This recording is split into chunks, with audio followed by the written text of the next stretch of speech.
वर्ष 1951 की गर्मियों में शिशु रूप में आधुनिक गणराज्य भारत ने अपनी सांसों पर जोर ही दिया था कि उसने स्वयं को संवैधानिक सफर में एक महत्वपूर्ण मोड़ पर खड़ा पाया। उस पर अभिव्यक्ति की आज़ादी ने जैसे लोगों और नेताओं के विचारों को शब्द ही दे दिया। स्थिति यह हो गई कि कहीं ऐसा तो नहीं कि भारत से नफरत करने वाले ब्रिटिश प्रधानमंत्री चर्चिल की कही हुई वह बात सच होने वाली है जिसमें उसने भारत को स्वतंत्र राष्ट्र बनने के विषय में कहा था। All Indian leaders will be of low caliber and men of straw. They will have sweet tongues and silly hearts. They will fight among themselves for power and India will be lost in political squabbles. सबसे बड़ा सवाल यह था कि स्वतंत्रता की अधिकतम सीमा कहां तक होनी चाहिए। भारत का नवनिर्मित संविधान और उसका पहला संविधान संशोधन। इस संशोधन की शक्ति का स्रोत भी हमारा संविधान ही था, जिसका विस्तृत उल्लेख अनुच्छेद 368 में किया गया है। इस पूरे घटनाक्रम के केंद्र में थे तत्कालीन प्रधानमंत्री पंडित जवाहरलाल नेहरू, जिनका उद्देश्य था व्यक्तिगत स्वतंत्रता और राष्ट्रीय लोकतांत्रिक स्थिरता के बीच संतुलन बनाना। लेकिन भारत इस मोड़ पर पहुंचा कैसे? आइए इस ऐतिहासिक अध्याय की गहराई में उतरते हैं। संविधान लागू होने के कुछ ही महीनों के भीतर दो ऐतिहासिक मामलों पर सुप्रीम कोर्ट के निर्णयों ने देश के राजनीतिक और संवैधानिक ढांचे को हिलाकर रख दिया। इन फैसलों में अनुच्छेद 19(1)(a) द्वारा दी गई अभिव्यक्ति की स्वतंत्रता के सीमाओं के मुद्दे पर टिप्पणी की गई थी। इनमें से एक मामला था रोमेश थापर बनाम मद्रास राज्य 1950। क्रॉस रोड्स नामक वामपंथी पत्रिका से जुड़े इस वाद में मद्रास सरकार ने मद्रास सार्वजनिक व्यवस्था अधिनियम 1949 के तहत इस पत्रिका को प्रतिबंधित कर दिया। सरकार ने तर्क दिया कि यह पत्रिका सार्वजनिक सुरक्षा के लिए खतरा है। रोमेश थापर, जो इस पत्रिका के संपादक थे, उन्होंने इस प्रतिबंध को सुप्रीम कोर्ट में चुनौती दे दी। सुप्रीम कोर्ट ने अपने फैसले में स्पष्टीकरण देते हुए कहा कि सार्वजनिक सुरक्षा और सार्वजनिक व्यवस्था जैसे शब्द अभिव्यक्ति की स्वतंत्रता को सीमित करने के लिए पर्याप्त नहीं है। कोर्ट ने यह स्पष्ट किया कि केवल राज्य की सुरक्षा के मामले में ही प्रतिबंध जैसे सख्त कानून लागू किए जा सकते हैं। हालांकि इस फैसले से न्यायमूर्ति फजल अली ने असहमति व्यक्त करते हुए कहा कि सार्वजनिक व्यवस्था भी राज्य सुरक्षा का एक हिस्सा हो सकती है। इसी दौरान ऑर्गेनाइजर नामक आरएसएस से संबंधित एक पत्रिका पर भी विवाद छिड़ गया। दिल्ली सरकार ने पूर्वी पंजाब सार्वजनिक सुरक्षा अधिनियम 1949 के तहत इस पत्रिका पर पूर्व सेंसरशिप का आदेश दे दिया। सुप्रीम कोर्ट ने इस आदेश को खारिज करते हुए स्पष्ट किया कि पूर्व सेंसरशिप अभिव्यक्ति की स्वतंत्रता का सीधा उल्लंघन है। सुप्रीम कोर्ट के इन दोनों फैसलों ने यह स्पष्ट किया कि संविधान का मूल अनुच्छेद 19(2) व्यवहारिक चुनौतियों का सामना करने के लिए अपर्याप्त था। जब भारत ने स्वतंत्रता प्राप्त की, तब हमारा नवनिर्मित संविधान देश के सामाजिक और आर्थिक ताने बाने को सुधारने की दिशा में पहला कदम था। लेकिन यह बदलाव कुछ परिस्थितियों से जुड़े हुए थे, जैसे जमींदारी प्रथा, भूमि सुधार और अभिव्यक्ति की स्वतंत्रता। संविधान का पहला संशोधन इन मुद्दों को सुलझाने और सुधारने के उद्देश्य से लाया गया था। पहला और सबसे महत्वपूर्ण कदम था भूमि सुधार। लेकिन भूमिहीन होने का एहसास केवल सड़क के किनारे जीवन बिताने वाले ही बयां कर सकते हैं। स्वतंत्रता के पूर्व जहां कुछ लोग बड़े जमींदार बन चुके थे, वहीं लाखों किसान उनके सामने असहाय खड़े थे। यह जमींदारी प्रथा भारत में व्यापक असमानता और शोषण का कारण बन चुकी थी।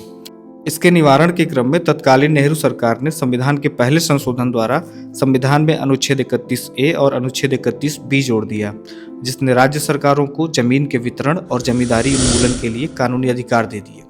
अब क्या था? इस बदलाव ने किसानों को उनकी जमीन का मालिक बनने का रास्ता ही साफ कर दिया और इस प्रकार असीम विविधताओं से भरे भारतीय समाज में समता स्थापित करने की प्रथम ईंट भी रख दी गई।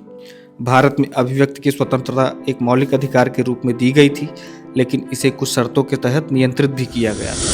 संशोधन के तहत धारा 19(2) में बदलाव किया गया ताकि यदि कोई अभिव्यक्ति राष्ट्रीय सुरक्षा, सार्वजनिक शांति या सांप्रदायिक सौहार्द को नुकसान पहुंचाती हो तो उस पर पाबंदी लगाई जा सके।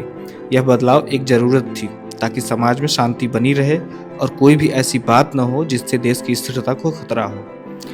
इसके बाद समाजवादी और पंथ निरपेक्ष दिशा की बात करें तो संविधान में यह स्पष्ट किया गया कि राज्य समाज में समानता और न्याय सुनिश्चित करेगा।